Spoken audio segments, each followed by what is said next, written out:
10 ang sugatan sa Muntinlupa matapos araruhin ng jeep. Yan at iba pa sa pagbabalita ni Hannibal Talete. Sa kuha ng CCTV, kitang nakatigil at tila may kinakalikot sa kanilang motorsiklo ang mag-asawang ito na nasa harap ng isang kainan sa Sukat Highway sa Muntinlupa Lunes ng umaga. May nakaparada ring pampasaherong jeep sa tabi nila, pero maya-maya inararo sila ng isa pang jeepney.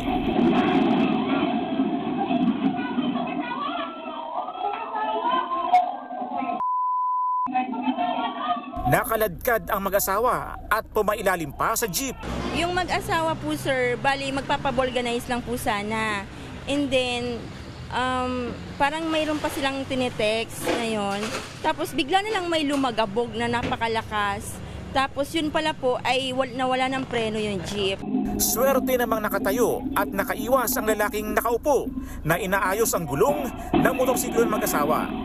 Paglagapak po, lumingon ako, tumalon na ako. Kung di ako nakatalon, napaktay.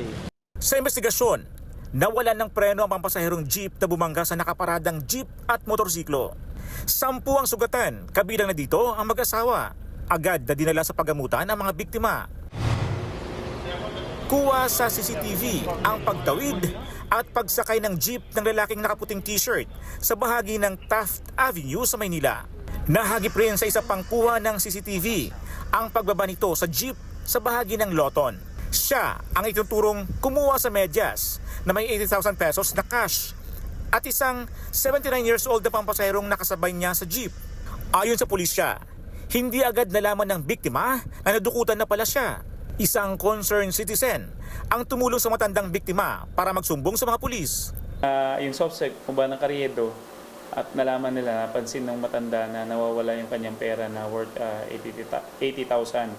Nakalagay ito sa isang mid-cut na medyas. Itong matanda, ang background nito, lagi daw itong may dalang pera na marami.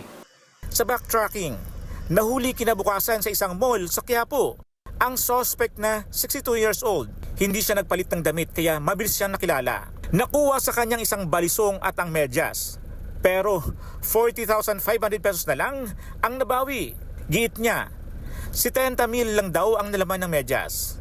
Nagastos niya raw ang mahigit 29,000 pesos matapos magpainom sa mga kaibigan at ipadala sa mga kaanak sa probinsya ang iba.